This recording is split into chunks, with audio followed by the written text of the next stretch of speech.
welcome to where the furniture isn't always the best, but them views, they are amazing.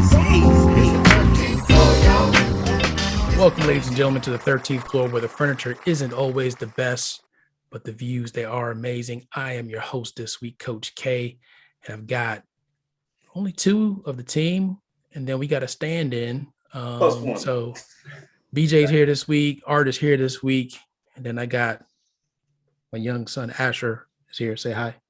Hi. Awesome.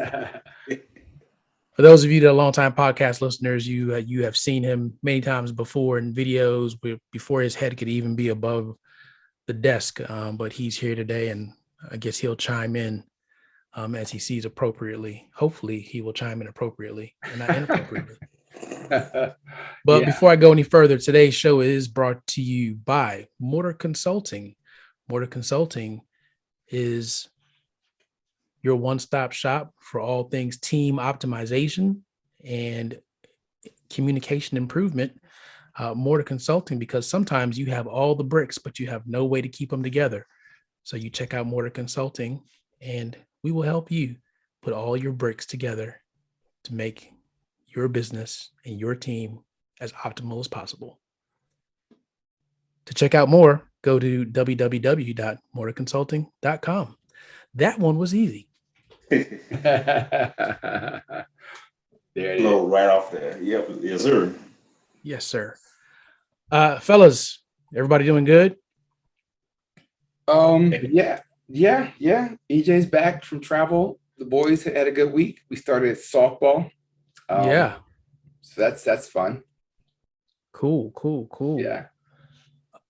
What about how did my man do in his competition? How did Namdi do in his speaking competition? So it's next week. So it's next week. Yeah, it's next week. So he had the first week for tryouts, and then he has the spring break or winter break, whatever it may be, just off. And then he has his competition on Thursday. So his grandparents might be coming down for that. I think they're coming on Thursday. But I will be away, so I'll be in New York for training on that day. So hopefully it can be videoed. But he's ready. He memorized the entire poem. Now it's time to get actions behind the poems. So when he says you and me and we are strong and all those cool kid things that he's going to do. Yeah. Nice.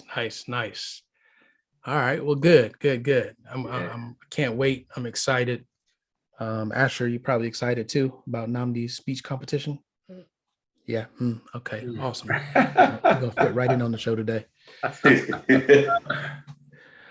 Fellas, so let me ask you guys, man. I've been holding on to this one. And I want to get your perspective on it.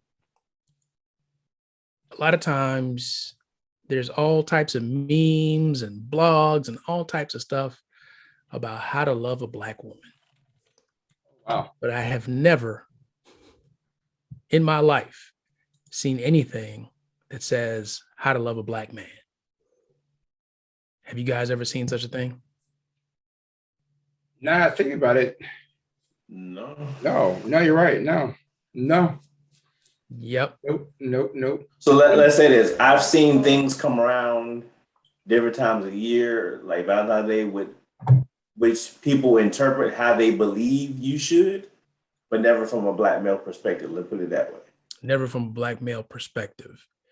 And that's okay. I'm glad you said that. And we'll get more into that in a second. Yeah. But why is that? Why is it that nobody, and let me go back. The ones I have seen are kind of the unisex ones, the ones that you see it for like a female first, and then somebody just happened to change all the female verbiage out and change it to male. Oh, wow. I haven't seen that. Huh. Yeah. So I've seen that a few times.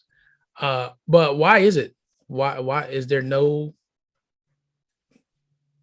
Black love for the Black male does it not matter?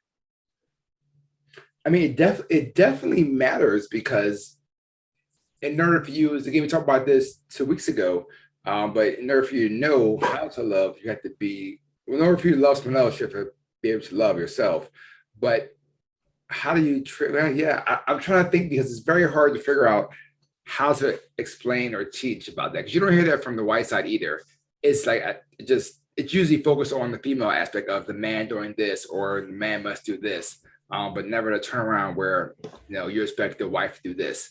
And even when you hear like comedians say things about stuff, it's usually in a joking manner, but then it's like, oh well, if you want love, you're soft, or you want that, like, no, just be hard. Yeah, you're my king, but I expect you to be outside, being the warrior versus being inside getting love or being pampered. So that's interesting.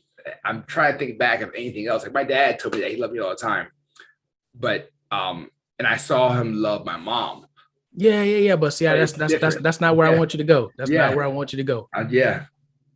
So Go ahead, BJ. I think it's one of those things where, and again, I think we did hit on it when we talked about that. What is love in the episode for Valentine's Day that dropped? But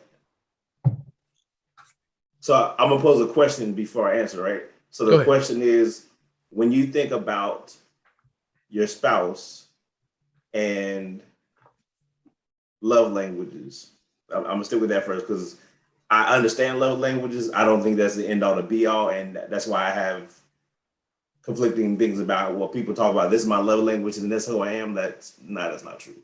But that's a whole different story. Come to Mordor.com and check us out. We'll tell you more about that one. But shameless plug. When you think about love languages and how people act, it's like how many guys, guys in general, sit back and like, does my wife even know me? Mm-hmm. Like so if your love language is gifts, right? And it may be giving, but also it's time to receive. It's like, well, you're too hard to buy for. I can't buy it. Like, do you not see? I'm supposed to see everything you do and make assumptions off of things that you like and would do and surprise you with gifts, but that's not reciprocated. Like, so, and you give something and you're grateful for the gift, but is it really something that's really deep down in you? And if there's some times when it may be the case and it may hit home and like, that was very thoughtful. That's real me. But other time, like, thank you for the gift. it's still sitting over in the box next year. Right. I'm appreciative of it, but it's nothing that I would really use or want, or I wouldn't buy for myself. So that's one example. But when I think about the love language in general, like, do we really tap into what that is for the person and how to express that? Just because it's my love language, if it's not expressed the right way, it may not be received. And again, it's a communication piece there as well. Okay. That's fair. You guys are the ones that showed up for this one, so I'm gonna push you, and I'm gonna push me too. So, okay, is the reason because we don't know how to love ourselves? And Art, you alluded to this when you were talking a little while ago. Yeah. Do you guys think that you know how to love yourself? No. I do. You know how to love yourself, son? Yeah. Yeah. How do you love yourself? Speak on it, Asher. You gotta speak up. Because of all the good things I do. Because of all the good things you do for yourself. Like what do you do for yourself? Being able to be able to do the fun stuff too. Oh, so doing fun stuff that you loving yourself. Okay, that's fair. Listen, he's actually got a point. Loving yourself is being able to well, for me, pamper myself, going to get massages, going to get whatever service I want to get done, or it could be just going to the movies and just unwinding. Now, could that be relaxing, or is that loving myself? I don't know. I think you all know me very well, and our listeners know me very well. That for me, that is a good thing. Like if I get to go to somewhere, movies or Six Flags or whatever it may be, for me, that's a highlight. That's like, yes, this is time for me to do whatever I want to do, whatever I want to do. But as far as loving myself, I do think I can love myself. I just don't know how to put that in words. And that's the hard part, is how do I explain that? So let me ask you this question though. Does your spouse know that that's what you loving yourself looks like? No, she thinks that that's weird. But I think that's the only child thing that I like to go by myself to places, where sometimes time is just is important for yourself and pampering things. So like for instance, her love language has always been, and she'll do it for me, and I don't really care for it. And I tell her all the time, like she'll do big posts on social media, or she'll do big parties, blah blah. I'm like, I appreciate it. It's awesome. Or big planning. I'm like, I don't need that. Like I'm fine with going to Wendy's and just going to the movies or going to Six Flags and be chilling. I don't need that. But then if I don't return that same thing on whatever it may be for something or a promotion or a birthday celebration, like I have to get myself to do that, because it's like, okay, I have to make sure that I'm showing that, because that's her love language for her, even though that to me, I'm not that person. I don't need to be that. So yeah, agreed. For me, I think no, they don't know, and I can honestly say no, she doesn't know, and I can say honestly no. At this point in my life, I probably don't know exactly how to answer that for myself, and that's being totally transparent. When I think about all the things I do, and I play all the things I'm a part of or I spend time with, I'm always giving. yes, but I like doing that. But I do get satisfaction from giving. I'm learning not to overgive and extend myself. I've been taking a lot more time and telling people no, actually I can't do stuff. So for me, that's a step. But when I think about what do I do for joy, like most of the time I'm always thinking in the mindset of what else do I need to do for the family? yes. So it's time, it's energy, it's money, it's spent on making sure everybody else is fine. Yep. I don't know what that means for me. Okay, I really don't know. Massages, like a gift for me 2 Christmas ago. So that was the Christmas before COVID. So 2019, was that the year? I don't know anymore. Yeah, that was 19. Yep. Christmas of 19. My gift was massages, like a monthly massage. And it's still being charged there. Ask me how many times I've been. Oh, you probably got a whole I've got credits out the wazoo, and I probably need to go. I probably need to bend to go. Yep. But I'm like, if I schedule that, like, what other stuff? No, I gotta run and do this with the kids. I gotta do this. I feel guilty for taking the time and doing that. Yeah. When other stuff needs to get done, and I personally feel guilty about it. Okay. Whew, a lot of nuggets being dropped. So I want to go back to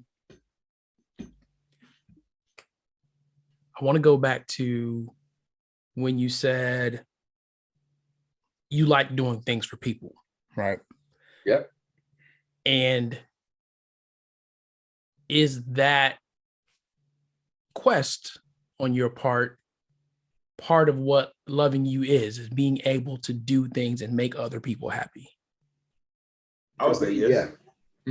I would say, because really, honestly, one of the things for me is that all the things I do and volunteer, if you say, I'm gonna get up with you and go volunteer with you, that would make my day. Like, for real, you gonna get up and go? Come on, let's go. But I'm just so used to that. But I know that's not everybody's thing. So I don't make anybody get up. Every now and then I make the kids go, because I gotta train them somehow. You gotta get up and go this day. But for the most part, I just get up and say, I'm leaving this time, I'll be back. I'm going to go do X, Y, and Z. If you want to come, come. But is that 5 out of 10, they don't come. So very, very similar to Art in how he can go to an amusement park and like that feels his spirit.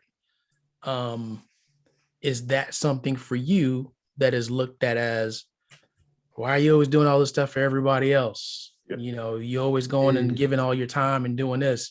Is that another thing where it's not recognized that that's what fills your heart? I would say yes. Yeah. Wow. Yes.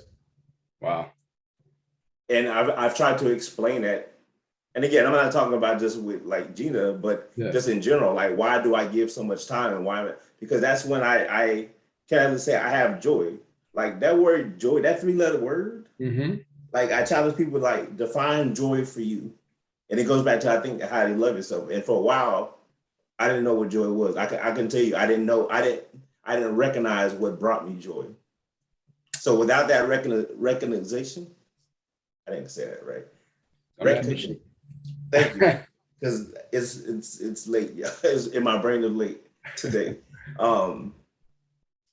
Without recognizing that yourself, it's like you can't get to that love part and people understanding, and in context of what we're talking about now. So those are the things that I like enjoy. I'll go all day and go do stuff and just come and pass out, and I'm fine. Mm-hmm.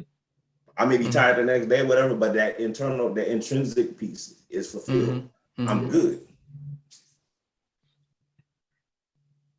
I'm not gonna just be unfair and just put you guys on the spot. Like even Asher answered the question, but so for me,